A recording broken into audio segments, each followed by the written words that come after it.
This video tells you how to find the lowest common multiple of two numbers. So first of all, looking at what each word means, the word lowest means the smallest, so I'm looking for the smallest number. Common means in both, and multiple means in the times tables. So we're looking for the smallest positive number that's in two or more times tables. So looking at example 1, I'm going to find the lowest common multiple of 8 and 12. The way I do this is I write out the 8 times tables, I write out the 12 times tables, and I find the first number that appears in both. Now the best way to get started is to write out the times tables for the first 5 multiples of 8, and then start the 12s afterwards. So my 8 times table is 8, 16, 24, 32, 40. And I stop after 5 just because quite often in the first 5 you get the number.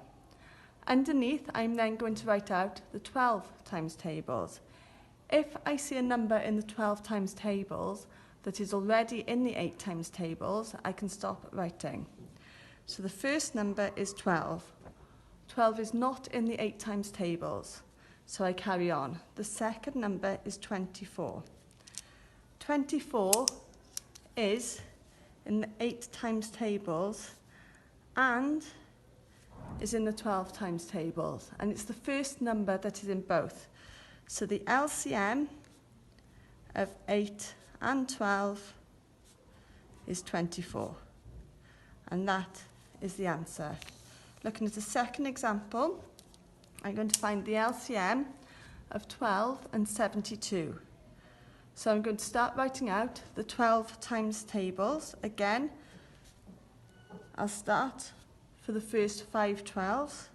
So I've got 12, 24, 36, 48, 60.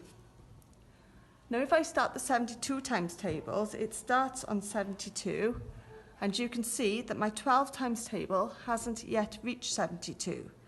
So at this point I'm going to carry on with the 12s.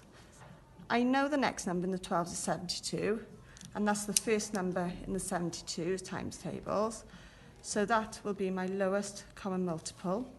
So the LCM of 12 and 72 is 72.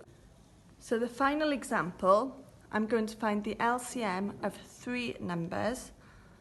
I'm going to find it of 6, 10 and 15. The easiest way to do this with 3 numbers is to work with 2 of them and then see if the third one will divide that number you've found as the LCM.